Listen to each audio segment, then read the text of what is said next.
Hello everyone, Gurukul academy YouTube channel पे आपका स्वागत है। और आज हम लोग ये मैथ सेशन करेंगे। इसमें मैथ्स के काफ़ी अच्छे क्वेश्चन डाले गए हैं जो कि अदर एग्ज़ाम के पर्सपेक्टिव से काफ़ी अच्छे हैं। आप जितने भी एग्ज़ाम देते हैं सब में ये क्वेश्चन काफ़ी हेल्पफुल रहेंगे। सो स्टार्ट करते हैं पहले क्वेश्चन से। एक व्यक्ति ने अपनी पुरानी साइकिल 1200 रुपये में ख़रीदी, उसकी मरम्मत में 1800 रुपये खर्च किए, उसने इसे 2400 रुपये में बेच दिया। इसका हानि प्रतिशत ज्ञात कीजिए। तो सबसे पहले उसने खरीदी कितने में थी? 1200 रुपये में। तो उसने 1200 रुपये में खरीदी है। उसके बाद उसने उस पर खर्चा भी किया है, यानी उसको मेंटेन किया है, मरम्मत की है, 1800 रुपये खर्च किए हैं। तो टोटल उसकी वैल्यू कितनी हो गई टोटल? तो उसकी वैल्यू हो जाएगी 3000। मतलब उसने खरीदा प्लस रिपेयर किया, तो ये उसका ओवरऑल सीपी आ गया। अब ये क्या कह रहे हैं कि उसको 2400 में बेच दिया। तो 2400 में उसको बेचा है, तो यहाँ से साफ साफ दिख रहा है कि 600 का डिफरेंस आ गया। मतलब जितना उसने लगाया उतने से उसको 600 रुपये कम मिला, 600 का लॉस हो गया। लेकिन हमें निकालना है प्रतिशत में। तो बहुत सिंपल सा क्वेश्चन है कि 600 रुपये का लॉस हुआ है और उसने लगाए कितने थे? 3000 रुपये। तो कितने प्रतिशत हो जाएगा? तो सिंपल सा है कि यहाँ से ये 20 आपको दिख जाएगा। ठीक है, तो 20% का आपको यहाँ पे हानि हो रही है। ये बिल्कुल बेसिक क्वेश्चन था, लेकिन आपको कॉन्सेप्ट पता होना चाहिए। अगला क्वेश्चन, वह छोटी से छोटी संख्या ज्ञात कीजिए जो 8, 24 और 30 से पूर्णतः विभाजित हो जाए। तो यहाँ पे आपको छोटी से छोटी, यानी कि जब ये आपको कहीं पर लिखा मिल जाए छोटी से छोटी, तो ये होता है आपका LCM, लोएस्ट कॉमन मल्टीपल। ठीक है, तो LCM निकालना है आपको सिंपल सा 8, 24 और 30 का। ठीक है, तो इसके कई तरीके होते हैं। सबसे पहला तरीका, अगर हमें ऑप्शन दिख रहा है डायरेक्ट, तो सबसे बड़ा नंबर ले लेंगे और सबसे बड़े नंबर से डिवाइड करके देखेंगे। तो सबसे बड़े नंबर से डिवाइड करने पर ये तीन ऑप्शन मिल रहे हैं। ठीक है, अब हम LCM डायरेक्ट निकाल नहीं रहे हैं, हम आपको ये बता रहे हैं कि ऑप्शन से कैसे निकालेंगे। मतलब आपको ऑप्शन अगर पता है तो आप कैसे निकालेंगे। तो 60 हो नहीं सकता है। क्यों? क्योंकि कभी भी जो ये LCM होता है उन संख्याओं से हमेशा बड़ा रहेगा। ठीक है, या तो कोई उनमें से एक संख्या होगी या उससे बड़ा रहेगा, छोटा नहीं होगा। तो ये आपका खत्म हो गया। ठीक है, अब अगर हम देखेंगे तो 8 से ये जाएगा नहीं, 150 भी खत्म हो गया। ये पहले से ही खत्म था, तो ये हमारा ऑप्शन हो गया। तो हमने ये देखा कि बिना LCM निकाले कैसे हम लोग ऑप्शन को एलिमिनेट करके आंसर निकाल सकते हैं। ठीक है, तो ये भी एक तरीका था। बाकी दूसरा आप सिंपल क्या कर सकते थे, इसमें LCM निकाल सकते थे। अगला, एक परीक्षा में 20% छात्र अंग्रेजी में अनुत्तीर्ण हैं, 60% छात्र गणित में अनुत्तीर्ण हैं और 15% दोनों में अनुत्तीर्ण हैं। तो यहाँ पे इन्होंने छात्र जो अंग्रेजी में अनुत्तीर्ण है, उन्होंने ये कहीं नहीं लिखा है कि सिर्फ अंग्रेजी में, क्योंकि अगर सिर्फ लिखते तो हो सकता कि क्वेश्चन थोड़ा सा अलग हो जाता। बट ये उस टाइप का नहीं है, ये वेन डायग्राम है। मतलब आप इसमें क्या करेंगे, ये इंग्लिश का सर्कल है, ये मैथ का है। तो ये कह रहे हैं कि 20% इंग्लिश में गए हैं। टोटल दोनों में कितने गए हैं? दोनों में 15 गए हैं। ठीक है, अब 20% इंग्लिश में गए जिसमें से 15 आ गए पहले ही, तो 5 और बचा यहाँ पे। मतलब इंग्लिश में टोटल कितने दिख रहे हैं? 5 ये और ये 15, टोटल 20 है। ठीक है, क्योंकि ये दोनों में है ना, तो हमें दोनों का यहाँ पे ओवरलैप वाला लेना पड़ेगा। इसके बाद 60% गणित में, तो गणित में 60% थे जिसमें से 15% दोनों वाले में आ गए, तो बचे कितने? 45।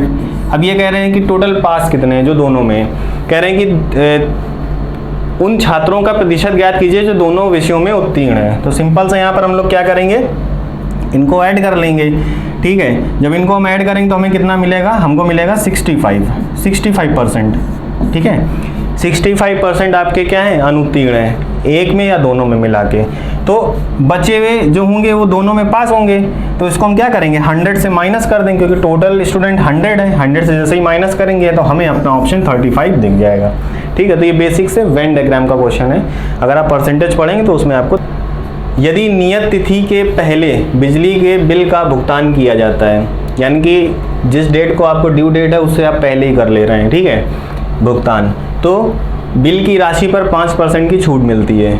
ठीक है, और व्यक्ति को एक्चुअल में जो 5% का छूट है वो 350 रुपये के बराबर है। ठीक है, तो ये कंडीशन बिल्कुल बेसिक सी है। आप डेली लाइफ में भी देखते होंगे, जब आप बिल को समय से पहले पे करते हैं तो आपको कुछ ना कुछ यहाँ पे डिस्काउंट मिलता है। तो वही यहाँ पर भी दे रखा है, 5% का डिस्काउंट है। तो जो 5% का डिस्काउंट है वो एक्चुअल वैल्यू 350 के बराबर है, यानी कि जो 5% है वो 350 रुपये के इक्विवेलेंट है, बराबर है, यानी कि अगर हम कहेंगे कि 1 तो 1 बराबर हो जाएगा कितना 70 के, तो 100% टोटल बिल आया होगा, तो 100 मतलब 7000। तो यहाँ पे आपको ये एक ऑप्शन दिख जाएगा डायरेक्ट, ठीक है। तो इस तरह का क्वेश्चन है, बिल्कुल बेसिक सा। अगला देखते हैं। अक्षरा ने एक वस्तु 25,000 में बेची यदि उसने विक्रय मूल्य पर 15% की छूट की पेशकश की होती। ठीक है, ये क्वेश्चन काफ़ी अच्छा है क्योंकि यहाँ पे जो छूट है वो विक्रय मूल्य पर है। नॉर्मली हम लोग उसको देखते हैं अंकित मूल्य पर। ठीक है, तो 25,000 है, 25,000 पे कितनी उन्होंने पेशकश की है 15%। तो 15% अगर पेशकश की है तो बेचा कितने में होगा 85% में। तो आप चाहें तो यहाँ पे सिंपल सा 85/100 कर सकते थे, और या आप थोड़ा सा अगर आपने काफ़ी अच्छी प्रैक्टिस की होगी तो पता होगा आपको यहाँ 17/20 कर लेंगे। ठीक है, उसके बाद कह रहे हैं कि उसे 10% का लाभ होता है। ये क्या है आपका, ये आपका है एसपी। ठीक है, एसपी है तो ये 10% का लाभ होने का मतलब क्या है कि ये अगर हम कहें कि जो यहाँ पे सीपी और एसपी का रेशियो अगर निकालेंगे तो 10 से 11 में बेचा जा रहा है, मतलब 10% का लाभ का मतलब 10 की चीज़ 11 में बेची जा रही है। 11 की वैल्यू दे रखी है ना, तो 11 की वैल्यू कितनी दे रखी है, ये जो हम लोगों ने भी निकाली हुई है। तो इसमें हम क्या करेंगे, इसको करेंगे 11 बराबर, थोड़ा सा इसको सॉल्व कर लेंगे, तो 11 बराबर कितना हो जाएगा 85 × 250। अब दिमाग में आ रहा होगा इसका मल्टीप्लाई क्यों नहीं कर रहे हैं, क्योंकि हम लोगों को कैलकुलेशन से बचना है। तो हमको निकालना है 10 मतलब क्यों, क्योंकि हमें क्रय मूल्य निकालना है। तो 10 बराबर क्या हो जाएगा, यहाँ पे हो जाएगा 85 × 250, यहाँ पे बटे 11 और गुणे 10। ठीक है, अब क्योंकि थोड़ा सा कैलकुलेटिव क्वेश्चन है तो आपको ऑप्शन में भी देखेंगे तो यूनिट डिजिट भी इसके मैच कर रहे हैं, इसके मैच कर रहे हैं, तो यूनिट डिजिट वाला कॉन्सेप्ट भी आपको यहाँ पे बेकार होता हुआ दिखेगा। तो सिंपल सा अब एक ही चीज़ बचती है, आप इसमें क्या करेंगे मल्टीप्लाई कर लेंगे। तो 25 × 5 = 125, 12, 25 × 8 = 200, 212। ठीक है, इसका तब 11 से जब डिवाइड करेंगे तो सिर्फ 2 बार डिवाइड करेंगे, आपको ऑप्शन दिख जाए, क्योंकि स्टार्टिंग के जो 2 है ना यहाँ पे अलग है। तो 11 से जब हम डिवाइड करेंगे तो 11 एकम 11 जाएगा, यानी कि ये दोनों खत्म हो गए। ठीक है, ऑप्शन पे भी नज़र रखनी है। बचा कितना यहाँ पे 10, तो अब कितनी बार जाएगा यहाँ पे 10 बचा है ना, तो 10 बचा है और 2 पहले था तो 102, तो 11 की टेबल में कितनी बार में ये लगभग जाएगा 9 बार में। तो आपको यही दिखेगा सीधा, ये भी खत्म हो गया। ठीक है, तो आपको पूरा डिवाइड नहीं करना है कैलकुलेशन करते समय, ये नहीं कि आप पूरा करने बैठ गए और फाइनल एक पॉइंट तक मिला रहे हैं। आप ऑप्शन ऐसे सेट होते हैं कि आप कहीं ना कहीं एलिमिनेट कर ले जाएंगे। ठीक है, अगला देखते हैं। ABC एक ही समय एक ही बिंदु से एक ही दिशा से एक वृत्ताकार मैदान के चारों ओर दौड़ना शुरू करते हैं। ठीक है, तो यहाँ पे एक सर्कुलर फील्ड है, उसमें सर्कुलर पाथ बना हुआ है, तो ये एक ही पॉइंट से जो ABC है वो दौड़ना शुरू कर रहे हैं, बट वो जो गोला यानी कि जो ये सर्कल है इसको कंप्लीट कर रहे हैं अलग अलग टाइम पे। ए करता है 240 सेकेंड में, ये 300 सेकेंड में और ये 160 सेकेंड में। कह रहे हैं कि वो एक साथ जब शुरू करेंगे तो दोबारा कब की पॉइंट पे मिलेंगे। ठीक है, इसके लिए बिल्कुल बेसिक सा क्वेश्चन होता है, इसमें हम लोग एलसीएम निकालते हैं। अब 240, 300 और 160 का एलसीएम निकालना है। ठीक है, एलसीएम निकालना ही एक बहुत बड़ा टास्क है, इतने बड़े बड़े नंबर हैं, इसका एलसीएम निकालना ही एक बहुत बड़ा टास्क है। तो यहाँ पे 160 है। ठीक है, तो हमें यहाँ पे 0 दिख रहा है, तो हम जो भी एलसीएम निकालेंगे वहाँ पे × 10 कर देंगे और यहाँ से क्या करेंगे 0 गायब कर देंगे। ठीक है, अब आप सिंपल सा क्वेश्चन हो गया, आपको 24, 30 और 16 का एलसीएम निकालना है ना। तो यहाँ पे एलसीएम निकालने में क्या कहा जाता है कि जो सबसे बड़ा नंबर है उसको हम लोग क्या करते हैं मल्टीप्लाई आगे बढ़ते चले जाते हैं, मतलब इसकी टेबल पढ़ते हैं और चेक करते रहते हैं कि 16 और 24 से कट रहा है कि नहीं कट रहा है। ठीक है, तो 3 की टेबल पढ़ेंगे, तो 3 की टेबल जब आप पढ़ेंगे तो आप देखेंगे कि 24, 3 की टेबल में 24 मतलब 240 बेसिकली। ठीक है, तो 30 की टेबल में 240 से आपको एक ऐसा नंबर मिलेगा जो इससे भी कटेगा और इससे भी कटेगा, इसकी टेबल में तो ऑटोमेटिक है, तो यहाँ पे आप 240 लिख देंगे। ठीक है, अब आप ऑप्शन जैसे ही देखेंगे तो कोई नहीं मैच करेगा, क्यों, क्योंकि यहाँ पे ऑप्शन में मिनट में दे रखा है और यहाँ पे सेकंड में दे रखा है, तो इसका भी आपको ध्यान रखना है। तो हम यहाँ पे क्या करेंगे 60 से डिवाइड कर देंगे, जैसे ही हम 60 से डिवाइड करेंगे हमें हमारा आंसर मिल जाएगा। ठीक है, 40 आ जाएगा। समझ में आ रहा होगा। तो इस तरह से क्वेश्चन आपको करना है, ठीक है। यहाँ पे हमने क्या बताया कि एलसीएम निकालना था, तो हमने यहाँ पे 240, 300 और 160 ना लेके 10 को अलग कर दिया, यानी जो एलसीएम आएगा उसमें सिंपली 10 का मल्टीप्लाई कर देंगे। अगला, एक मूलधन 5% वार्षिक चक्रवृद्धि ब्याज की दर से 2 वर्षों में 441 रुपए हो जाएगा।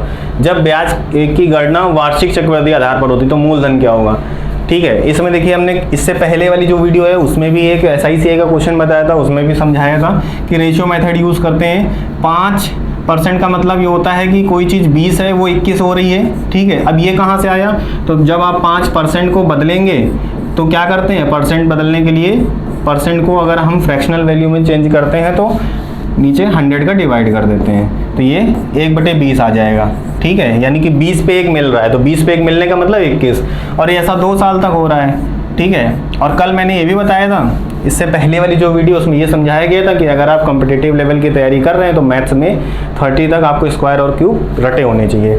तो यहाँ पे ये 441 हो जाएगा और ये 400 हो जाएगा। तो क्वेश्चन में एग्जैक्ट वैल्यू दे दी है, ठीक है।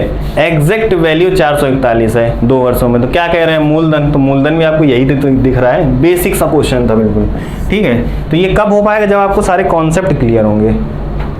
आगे देखते हैं, एक ठोस अर्धगोले के वक्र पृष्ठीय क्षेत्रफल 2772 है, ठीक है।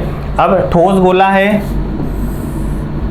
अर्धगोला है यहाँ पर, ठीक है। अर्धगोले में 2 तरह का क्षेत्रफल होता है, थोड़ा सा कॉन्सेप्ट आप समझ लीजिए।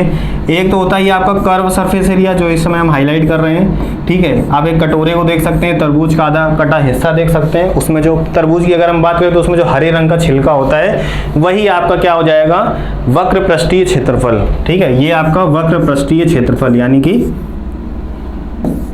CSA हो जाएगा, कर्व सरफेस एरिया, ठीक है। अब यहाँ पे कितना दे रखा है, 2772, ठीक है। तो हम ये बता रहे थे कि इसमें एक और होता है ऊपर वाला हिस्सा, तो ऊपर वाले हिस्से को मिला के बोलते हैं संपूर्ण पृष्ठीय क्षेत्रफल, ठीक है, टोटल सरफेस एरिया। तो अगर ऊपर वाला भी मिला देंगे तो ये TSA हो जाएगा।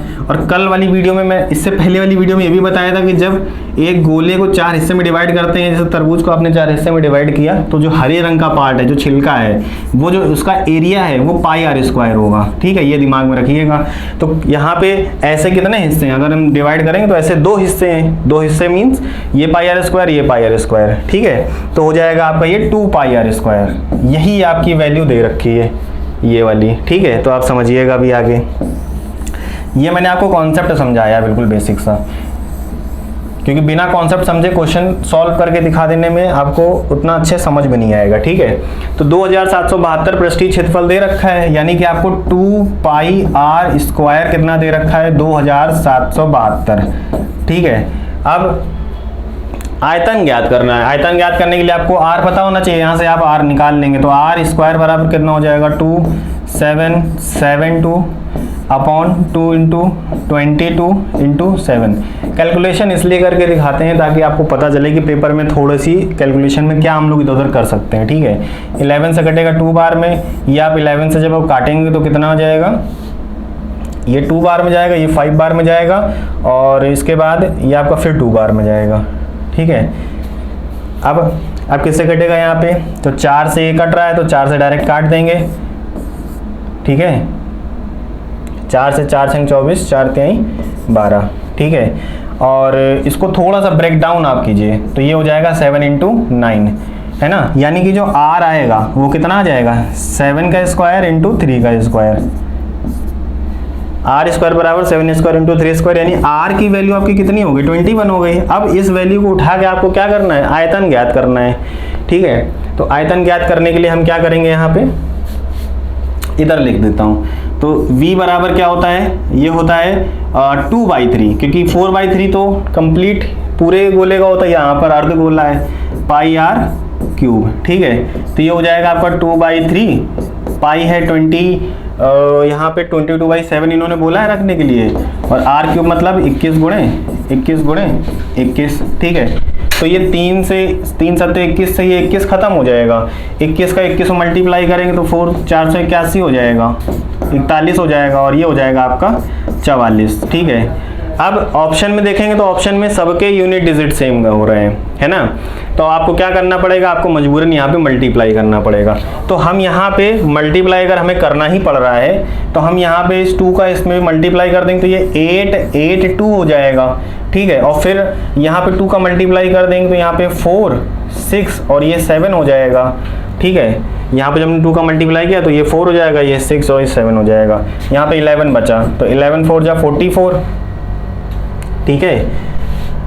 44 की 4 और 0 6 70 हो जाएगा, 7 77 प्लस 7 84, ठीक है। तो 404 दिख गया, 404 हो जाएगा। 84 की 4 8 और 11 इंटू 1 11 प्लस 8 19, ठीक है। पूरा आंसर भी निकाल के दिखा दिया, बट हमने थोड़े से भी बता दिया कि आप यहाँ से कर ले जा सकते हैं, 3 डिजिट तक ही आप कर लेंगे। तो ये आपका आंसर हो गया। थोड़ा सा कैलकुलेटिव क्वेश्चन था, ठीक है। ऐसे भी क्वेश्चन आते हैं पेपर में, 1-2 पेपर में, मतलब पेपर में 1-2 क्वेश्चन आपको ऐसे जरूर मिलते हैं। अब यहाँ पे ए एक काम को 15 दिन में कर सकता है, बी उसी काम को 25 दिन में कर सकता है, तो ए बी मिलकर इसी काम को कितने दिन में करेंगे। अब इस क्वेश्चन को लेके शॉर्ट ट्रिक लगाने की जरूरत नहीं है कि आप इसको फिर से आप ऐसे लिखेंगे कि ए है 15 दिन, बी है 25 दिन, फिर आप एलसीएम लेंगे। इतना लंबा ना करिए, ठीक है। यहाँ पे सिंपल सा एक फॉर्मूला होता है, फॉर्मूला ये होता है कि 2 A B upon A plus B, बस आप यही लगा दीजिए, सिंपल सा है, आंसर आ जाएगा। जब ऐसे सिंपल से क्वेश्चन होते तो उसके लिए आप ये लगा दीजिए। तो 15 गुणे 25 बटे यहाँ पे 15 25 40 हो जाएगा, 5 से काटेंगे ये 8 बार में जाएगा, 5 से ये 5 बार में, यहाँ पे 75 बटे 8 हो जाएगा। और बटे 8 तो एक ही में दिख रहा है मुझे, ठीक है। यहाँ तो 16 है, यहाँ भी 16 है, यहाँ भी 16 है, यहाँ पे 8, ये ऑप्शन हो गया। इसके आगे करना भी नहीं है आपको। तो आप ये जब लगाएंगे, हमेशा शॉर्ट ट्रिक लगाना ज़रूरी नहीं है कि एकदम हमेशा ही शॉर्ट ट्रिक लगाते चले जा रहे हैं, ठीक है। थोड़ा दिमाग से यूज़ भी करना है अपने आप को। एक राशि के लिए एक निश्चित वार्षिक ब्याज, वार्षिक दर पर वार्षिक ब्याज चक्रवृद्धि होने वाला 2 वर्षों में चक्रवृद्धि ब्याज इतना मिलता है। अच्छा, ये क्वेश्चन आप समझिएगा, बहुत ही बेसिक तरीके से समझा देंगे। और उसी राशि पर उसी अवधि पर उतनी ही ब्याज की दर पर साधारण ब्याज 800 रुपये है। 3 वर्ष की अवधि के लिए चक्रवृद्धि ब्याज और साधारण ब्याज में अंतर। चक्रवृद्धि ब्याज और साधारण ब्याज में अंतर कह रहे हैं कि साधारण ब्याज 800 रुपये मिलता है। अच्छा, 800 रुपये कितने साल में मिल रहा है आपको? 800 रुपये मिल रहा है 2 साल में, 2 साल में 800 मिल रहा है, तो 1 साल में कितना मिला होगा? 400, है ना। यानी 1 साल में 400, दूसरे साल में भी 400, ठीक है। ये नॉलेज बहुत इंपॉर्टेंट है। अब यहाँ पे कितना मिल रहा है? 800, यानी कि चक्रवृद्धि ब्याज में पहले साल में 400 मिला, दूसरे साल में 400 और प्लस 32, ये 32 एक्स्ट्रा मिला। अच्छा, आपने चक्रवृद्धि ब्याज अगर पढ़ा हो बिल्कुल बेसिक लेवल पे तो आपको पता होगा कि सेकेंड ईयर में ब्याज पर भी ब्याज मिलता है। तो जो 32 है वो 400 का प्रतिशत कितना है, तो आप यहाँ पे निकाल लेंगे तो आपको यहाँ पे पता चलेगा कि 400 का 8% है 32, यानी कि ब्याज की दर हमको पता चल गई 800। अब जब अगली साल ब्याज मिलेगा, यहाँ पे क्या कह रहे हैं कि 3 वर्ष, साधारण ब्याज में अगर बात करें तो 3 वर्ष, यानी तीसरे वर्ष भी 400 ही मिलेगा। इसमें क्या होता है, ये पहले वर्ष का होता है, ठीक है। इसको हम और अच्छे से लिखते हैं ताकि आप बिल्कुल क्लियर समझ पाएं।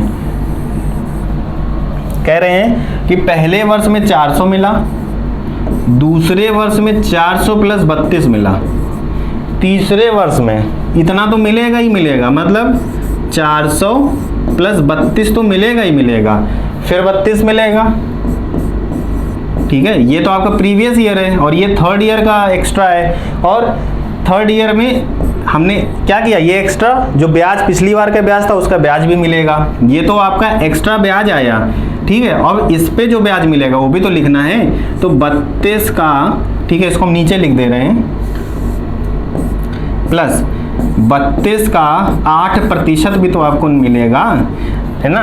तो आप यहाँ पे यूनिट डिजिट पे जाएंगे तो सबके यूनिट डिजिट अलग हैं, है ना। हम इतना लंबा ना करके यूनिट डिजिट से भी कर सकते हैं, ठीक है। पहले इससे समझते हैं। तो यहाँ पे इसको जब हम काटेंगे तो 32 8 कितना हो जाएगा? 2.56 आएगा। इसको सॉल्व करने पर ये आएगा, है ना। तो 0.56 दिख गया, हमारा ये आंसर है। लेकिन हमें एग्जैक्ट अगर वैल्यू निकालनी है कि क्या पूछ रहे हैं कि तीसरे वर्ष की अवधि में चक्रवृद्धि ब्याज और साधारण ब्याज में अंतर कितना है, यही अंतर अगर हमें देखना है तो कितना होगा, तो ये जो 32 32 32 और ये 32 का इतना, तो यहाँ पे हम दिखा दे रहे हैं 32 32 32 और 2.56। आप इनको ऐड करके देखिए, ठीक है, तो ये 8.56 और ये 9 एग्जैक्ट वैल्यू मैच कर रही। तो ये आप कैसे कर पाएंगे? पेपर में इतना लिखना भी नहीं है आपको, पेपर में आपको सिर्फ यहाँ पे 32 से ही पूरा मैथ्स क्वेश्चन कर लेना है ना। तो आपने अगर तैयारी की होगी तो आप बहुत अच्छे से समझ पाएंगे इस चीज़ को। आगे देखते हैं।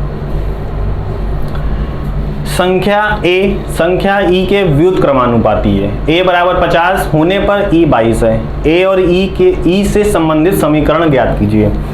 समझिए, यहाँ पर इन्होंने ये कहा है कि ए जो है इज इनवर्सली प्रोपोर्शनल टू ई, यानी ए जो है ई से व्युत्क्रमानुपाती है।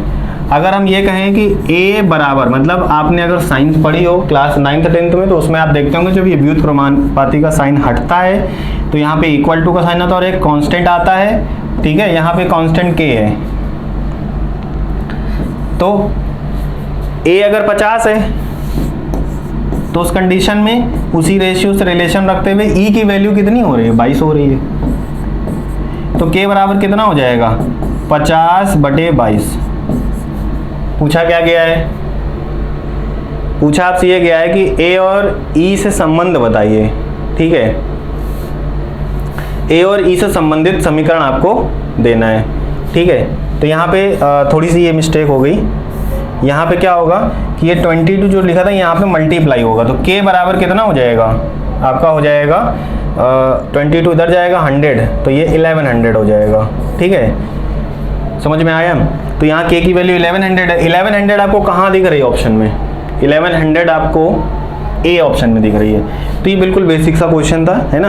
यहाँ पे आपको के की वैल्यू बेसिकली निकालनी थी। अच्छा, अब आप ये पूछेंगे कि एग्जैक्ट कैसे निकालेंगे, तो यहाँ पे आप ये जो ऑप्शन देख रहे हैं ना, ये वाला हमने यहाँ पे के की अगर आप वैल्यू रखेंगे तो ए बराबर कितना हो जाएगा? 1100 डिवाइडेड बाई ई, ठीक है। ये एक ऐसा क्वेश्चन है बिल्कुल बेसिक सा, जिसमें आपको दे रखा था कि ये व्युत्क्रमानुपाती है, ठीक है, तो ऐसे लगेगा ये। आगे देखते हैं। एक व्यक्ति 900 रुपये प्रत्येक की दर से 5 बैग चावल और 1000 रुपये प्रत्येक की दर से 7 बैग चावल और 1200 रुपये प्रत्येक की दर से 8 बैग चावल खरीदता है। एक बैग में 50 किलो चावल है, ठीक है। थोड़ा सा यहाँ पे इन्होंने घुमा दिया है क्वेश्चन। 900 प्रत्येक की दर से 5 बैग लेता है, यानी एक बैग है 900 का, तो 5 बैग कितने हो जाएंगे? 900 गुणे 5, ठीक है। उसी तरह यहाँ पर 4500 हो जाएगा। 1000 रुपये एक बैग का दाम है और ऐसे उसने 7 बैग लिए हैं, तो यहाँ पे आपका कितना हो जाएगा? 7000, है ना। इसके बाद 1200 रुपये एक बैग का ले रहे हैं यहाँ पे, और एक बैग कितने? 8 बैग हैं टोटल, तो कितना हो जाएगा? 96। इसको आप सॉल्व कर लेंगे, इसको आप जैसे ही सॉल्व करेंगे कितना आ जाएगा? 11, 7 4 11, 12, 12 9 21, ठीक है। आप देखिए, कह रहे हैं कि 50 किलो चावल का औसत दाम। अच्छा, ये जो आपने निकाला है, ये क्या निकाला है? ये जितने भी चावल खरीदे गए टोटल उसकी वैल्यू निकाली है, कितने में खरीदे गए, ठीक है। तो टोटल यहाँ पे कितने किलो चावल है हमें ये तो नहीं पता है, लेकिन उन्होंने कहा एक बैग में 50 किलो चावल है, तो बैग कितने, ये तो काउंट कर सकते हैं ना। तो बैग इधर 5 बैग, इधर 7 बैग है और इधर 8 बैग है, ठीक है। तो 8 7 15 5 20, और एक बैग में चावल कितने हैं आपके? 50, तो 20 गुणे 50, ये 2 जीरो से 2 जीरो पहले आप उड़ा देंगे। 5 दूनी 10 से यहाँ पे एक पॉइंट आ जाएगा, तो 21.1 आपका आंसर होगा। तो ये थोड़ा सा इन्होंने ट्विस्ट दे दिया था क्वेश्चन में, ठीक है। आगे देखते हैं। एक रेलगाड़ी में यात्रियों की औसत संख्या पिछले से बढ़कर इतनी हो जाती है, 1,35,408 से बढ़ के 1,41,050 हो गई। वृद्धि प्रतिशत क्या है? ठीक है, ये बिल्कुल अजीब सा और बेसिक सा क्वेश्चन है। 141050 हो गई है और थी कितनी? 135408, है ना। सबसे पहले आपको निकालना है कि डिफरेंस कितने का आया, ठीक है। वृद्धि प्रतिशत ही निकालनी, डिफरेंस कितने का आपको यहाँ पे दिख रहा है। तो यहाँ पे सिंपल सा पहले आप सब्सट्रैक्ट कर लेंगे। इधर बचेगा 2, इधर बचेगा 4, इधर बचेगा आपका 6, इधर बचेगा आपका 5, ठीक है। इतनी संख्या बढ़ी है और कितने पे बढ़ी है?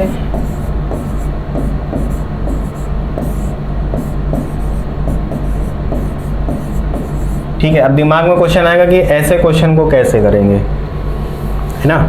तो यहाँ पे 564200 और यहाँ पे 135408 है, ठीक है। तो यहाँ पे आपको अंदाज़ा लगाना पड़ेगा।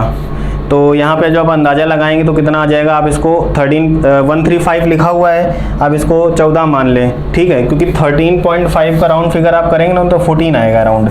तो 14 के हिसाब से अगर आप राउंड फिगर करके सॉल्व करेंगे तो, और इसको यहाँ पे राउंड फिगर कर लेंगे तो कितना आ जाएगा आपका 13 चौक 52, 13 पच्चे 65 ज़्यादा आएगा, तो 4 बार में कहीं जा रहा है, ठीक है।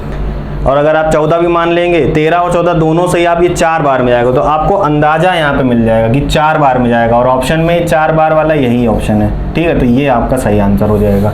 अब आप इसको सॉल्व करने बैठेंगे ना तो घंटों लग जाएंगे, तो घंटों नहीं लगाने हैं। यहाँ पे हमें क्या करना है, क्योंकि ऑप्शन ऐसा सेट है ना, डिफरेंस कितने का, 5 का है, 4 का है, 10 का है, 14 का है, तो डिफरेंस काफ़ी, ये दोनों क्लोज थे, ठीक है। लेकिन आप अगर हम इसको 14 भी मान लेंगे, मान लीजिए हम इसको 14 मान लेते हैं, है ना, तो भी हम यहाँ पे 4 ही बार देख रहे हैं। 13 मान लेते हैं तो भी 4 बार से ऊपर नहीं जा रहा है, ठीक है, 5 बार नहीं जा रहा किसी भी हालत में, तो ये हमारा ऑप्शन हो जाएगा।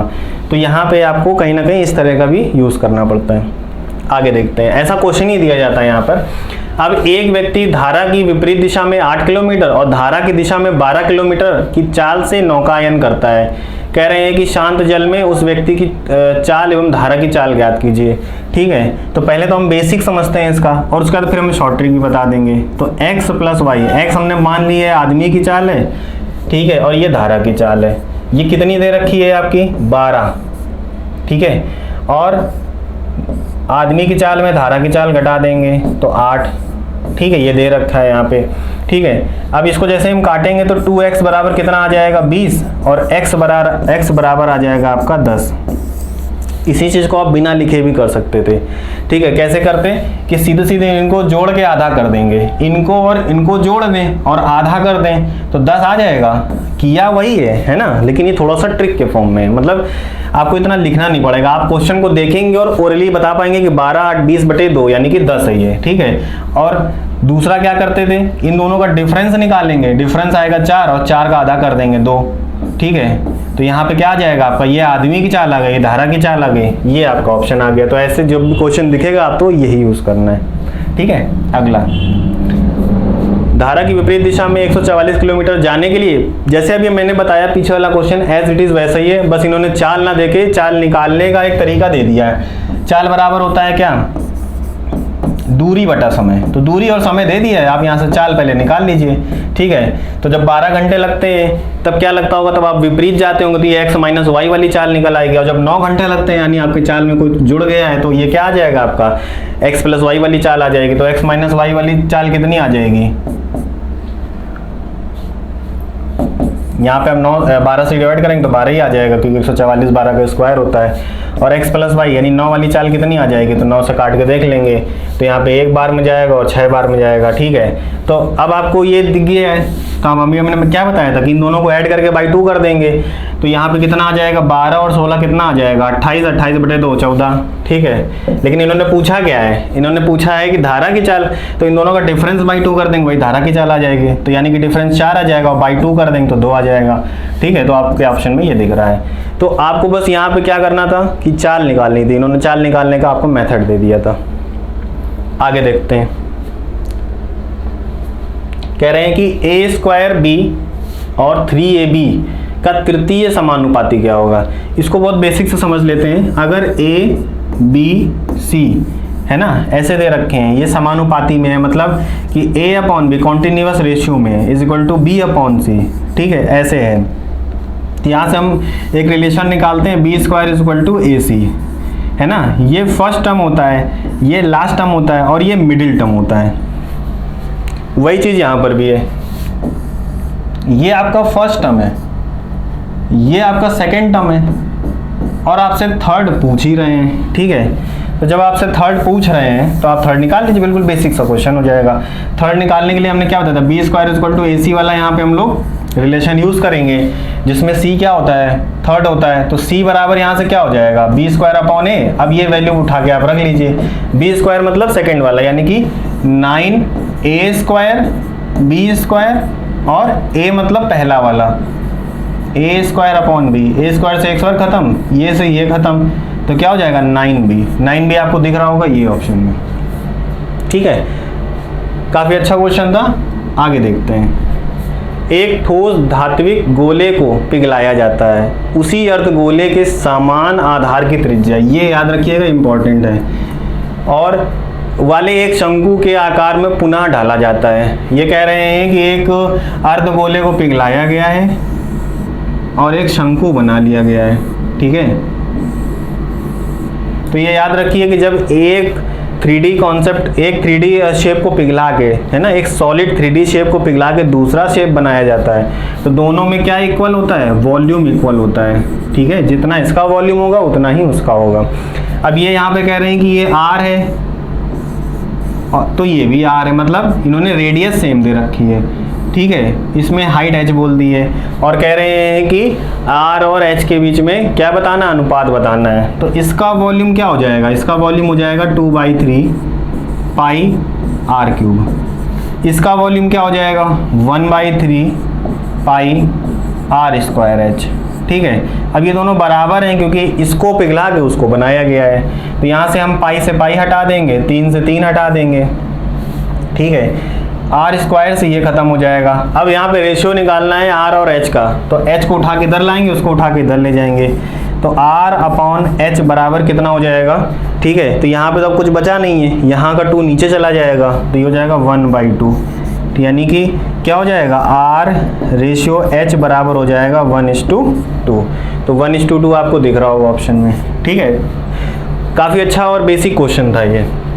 एक पुस्तक का अंकित मूल्य 600 है, अंकित मूल्य पर 20% की छूट देने के बाद दुकानदार को 48 का लाभ होता है, ठीक है। अंकित मूल्य कितना है 600, उन्होंने क्या बोला है कि अंकित मूल्य पे 20% का हम डिस्काउंट दे देंगे। इसका मतलब क्या है कि यहाँ पे 600 जो है,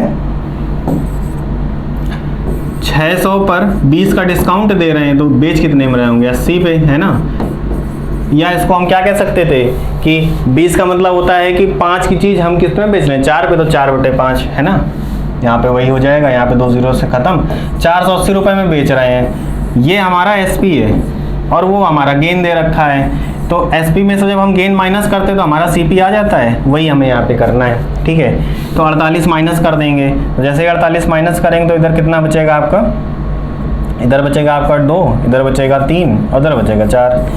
432 रुपये की चीज़ को 480 में बेच रहे हैं, ठीक है। अब कह रहे हैं कि प्रतिशत लाभ बताइए, तो प्रतिशत लाभ बताने के लिए हमें क्या फॉर्मूला बताया गया है, ऊपर लाभ रखेंगे, यहाँ पे लाभ कितना है, तो यहाँ पे आपको लाभ 48 रुपये क्वेश्चन में ही दे रखा है, और CP आपको 432 और × 100 यहाँ पे कर लेना है, ठीक है। अगेन थोड़ा सा कैलकुलेटिव आ जाएगा, ट्राई करके देख लीजिएगा, आराम से 4 से कट जाएगा, ये 4 से 12 बार में जाएगा, 4 से 108 बार में जाएगा, ठीक है। 12 9 108 और 100/9 होता है 11, सही। यहाँ पे 11.11 हो जाएगा, ठीक है। बिल्कुल बेसिक सा अच्छा क्वेश्चन था। कैलकुलेशन ये सब आप क्वेश्चन जो कर रहे होंगे उसमें देख रहे होंगे, अगर आपकी कैलकुलेशन अच्छी है, ठीक है, तो आप कहीं ना कहीं स्पीड गेन कर लेंगे। इसमें देखते हैं 1850 की चीज़ 1480 है, ठीक है। यहाँ पे ये क्या दे रखा है, क्रय मूल्य और विक्रय मूल्य क्रमशः, तो ये क्रय मूल्य है, ये विक्रय मूल्य, इतने की चीज़ इतने में बेच रहे हैं, हानि प्रतिशत बताइए, ठीक है। तो 1850 में अब इसको घटाने के तरीके क्या हैं, एक तो आपका बहुत बेसिक सा तरीका है ना, ये वाला जो आप वहाँ पे कहीं ना कहीं करेंगे, जो कि एक अच्छी चीज़ नहीं है। हम क्या करेंगे, हम इसको अभी इससे 30 दे देंगे, अब इसको 30 दे देंगे, तो ये 1880 हो जाएगा। तो कितना बच रहा है आपको, 1880 में 480 घटाएंगे 1480, तो आपको 400 ही दिखेगा, ठीक है। 400 में 30 घटाएंगे तो 370, वो भी एक तरीका है, ठीक है। अभी ये वाला देख लेते हैं, 0 इधर 15 में से,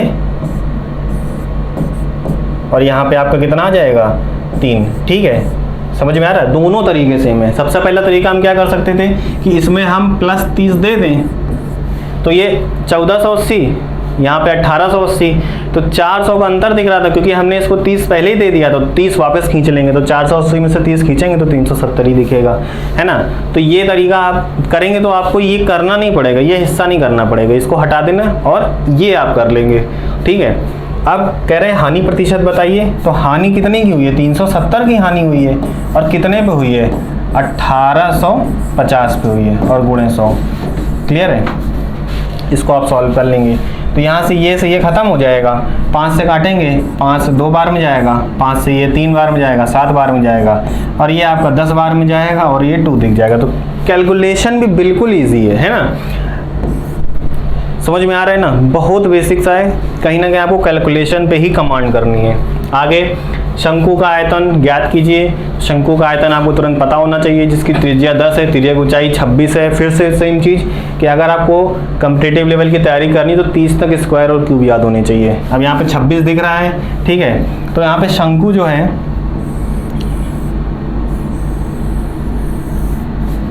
शंकु में ये रेडियस है r, ये h है और ये L है। तो आपको ये पता होगा कि ये राइट एंगल ट्रायंगल बनता है, तो उस कंडीशन में क्या होता है, ये पाइथागोरस थ्योरम अप्लाई होती है, यानी कि L स्क्वायर बराबर क्या हो जाता है, h square plus r square.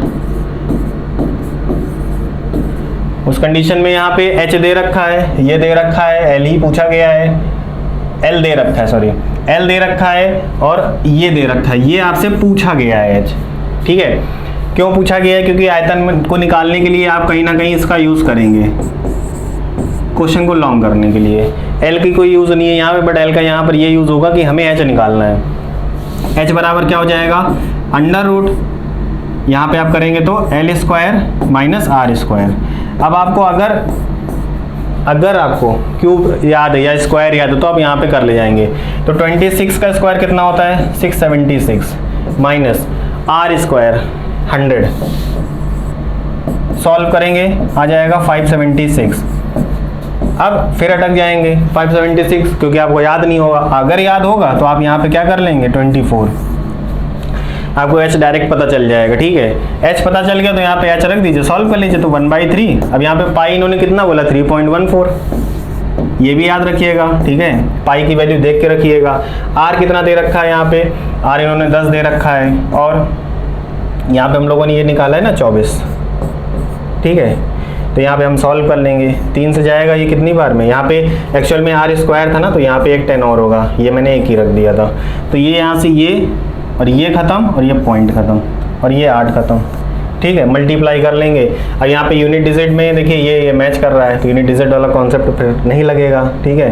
तो ये आपका 8 बार में कटेगा, तो ये 8 चौक 32, 2 3, 8 एकम 8 3 11, 1, और 8 एकम 8 3 24 और 1 25, 25 12 दिख रहा है, क्योंकि यहाँ पे ऑप्शन जो है उसमें 2 हैं, है ना? जैसे इससे पहले क्वेश्चन में मैंने बताया था कि उसमें भी 2 ऑप्शन के यूनिट डिजिट मैच कर रहे थे, बट जब हमने आंसर निकालते समय जो यूनिट डिजिट निकाला था उसमें जो मैच कर रहे थे वो एलिमिनेट हो गए थे। इससे अगर प्रीवियस वीडियो में आपने देखा होगा तो इसमें क्या है कि इसमें दोनों मैच कर गए, तभी आपको पूरा आंसर निकालना पड़ेगा, है ना? अदरवाइज आपका ऑप्शन नहीं मिलेगा। ठीक है? तो आपको ऑप्शन ढूंढना है एलिमिनेशन से। एक चोर को एक पुलिसकर्मी 100 मीटर की दूरी से देख लेता है। ठीक है? उनके बीच की दूरी है 100। पूछा क्या गया है कि पहले स्पीड दे रखी है, चोर की चाल दे रखी है और पुलिसकर्मी की चाल दे रखी है। ठीक है? आप क्वेश्चन आराम से पॉज करके पढ़िएगा कि इसमें चोर की चाल और पुलिस की चाल दे रखी है। तो कल भी मैंने बताया था यहाँ पे रिलेटिविटी वाला कॉन्सेप्ट, है ना? रिलेटिव स्पीड कैसे निकालते हैं, जो तेज भाग रहा है और जो धीमे भाग रहा है दोनों के बीच में गैप कितने का है, 2 का है, 2 किलोमीटर प्रति घंटा। ठीक है? अब यहाँ पे ये पुलिस है सपोज कर लो, और ये चोर है ना? तो ये इसकी तरफ 2 किलोमीटर पर आवर की स्पीड से बढ़ रहा है, मतलब इनके बीच का गैप जो है ना वो कम हो रहा है हर घंटे 2 किलोमीटर, मतलब ये है। ठीक है? लेकिन यहाँ पे ऑप्शन में मीटर है, ये किलोमीटर पर घंटा है, ये भी किलोमीटर है और यहाँ भी मीटर है, तो फिर हमें मीटर में जाना पड़ेगा क्योंकि ऑप्शन में मीटर है। तो हम इसको कैसे बदलेंगे, 5/18 का मल्टीप्लाई कर देंगे। ठीक है? ये इनके बीच की दूरी है और दूरी कितनी कम हो रही है, 1 घंटे में 2 किलोमीटर, और दूरी कवर कितनी करनी है, 100 मीटर, क्योंकि चोर और पुलिस के बीच की दूरी 100 मीटर है। तो बिल्कुल बेसिक सा क्वेश्चन है कि दूरी उसको इतनी कवर करनी है, चाल इतनी है ना? तो समय यहाँ पे दूरी की यहाँ पे क्या निकालना है कि चोर के पकड़े जाने पर वो कितनी दूरी दौड़ चुका होगा। तो चोर की दूरी निकालनी है तो उसके लिए पहले तो हमें समय पता होना चाहिए ना कि चोर दौड़ा कितनी देर है। ठीक है। तो यहाँ पे चोर की दूरी कैसे निकालेंगे, समय निकालेंगे। तो समय बराबर क्या हो जाएगा, समय बराबर हो जाएगा दूरी बटा चाल। तो पहले इनके बीच के देखेंगे पकड़ा कब है। तो दूरी कितनी है 100 और चाल कितनी है 2, इसको हमने बदल दिया था 5 और 18 से, ठीक है। तो ये 10 से ये ख़त्म हो जाएगा, 180 सेकंड आया है। हमें किसमें बदलना है, हमें सेकंड आ गया, ठीक है। आगे देख लेते हैं। अब वो कितनी तो चोर पकड़े जाने से पहले कितनी दूर दौड़ चुका होगा, तो 180 सेकंड तक दौड़ा होगा, ठीक है। तो उसकी चाल कितनी थी 8 किलोमीटर प्रति घंटा। तो 8 किलोमीटर प्रति घंटा को सबसे पहले हम बदलेंगे 5/18 मीटर प्रति सेकंड में, और कितने सेकंड दौड़ा है 180 सेकंड दौड़ा है। तो यहाँ पे ये हो जाएगा 10, ठीक है। 8 × 45 400, कितना दौड़ चुका होगा 400, ठीक है। क्वेश्चन काफी अच्छा था, इनडायरेक्ट इन्होंने पूछ लिया कि वो कितनी दूर दौड़ चुका होगा। समय पूछा होता तो ऑप्शन में और इजी हो जाता, समय उन्होंने पूछा नहीं था, ठीक है। तो आपको समझ में आ गया होगा। आगे बढ़ते हैं, क्वेश्चन काफी अच्छा था ये। एक कुर्सी का स्टोर मूल्य 2000 रुपये है। स्टोर द्वारा दी जाने वाली कुर्सी पे क्रमिक छूट, क्रमिक छूट तो आपको यहाँ पे नेट चेंज का कॉन्सेप्ट दिखेगा, लेकिन जब आप डिस्काउंट में नेट चेंज लगाते हैं तो वहाँ पे साइन का ध्यान रखना पड़ता है। आप यहाँ पे माइनस का 10 करेंगे, फिर आप यहाँ पे माइनस का 15 करेंगे, फिर यहाँ पे प्लस हो जाएगा। रीज़न क्या है कि दोनों माइनस हैं, जब हम मल्टीप्लाई करेंगे तो ये प्लस में कन्वर्ट हो जाएगा, ये आपको याद रखना है, ठीक है। नेट चेंज में ये गलती हो जाती है। तो ये आपका 25 हो जाएगा और ये आपका माइनस कितना हो जाएगा 1.5, ठीक है। तो ये आपका कितना हो जाएगा 23.5, ठीक है। 23.5 आपको दिख रहा है, बस कितने प्रतिशत की छूट की गणना करनी है, हो गया 23.5। मतलब ये पूछ रहे थे कि कितना प्रतिशत एकल छूट दी जाए, एक तरह से ये क्वेश्चन था। तो एकल छूट मतलब 23%, 23.5% की इन्होंने छूट दे दी, ठीक है। यही आपसे क्वेश्चन पूछा गया था। इस बार के क्वेश्चन पिछली बार से क्वेश्चन से काफ़ी अच्छे थे, ठीक है। और इसी तरह हम लोग कहीं ना कहीं लेवल इंक्रीज करते जाएंगे ताकि आपको भी पढ़ने में अच्छा लगे और आपको ये भी लगे कि आपको सीख रहे हैं। सो मिलते हैं हम लोग नेक्स्ट वीडियो में। Thank you for watching it.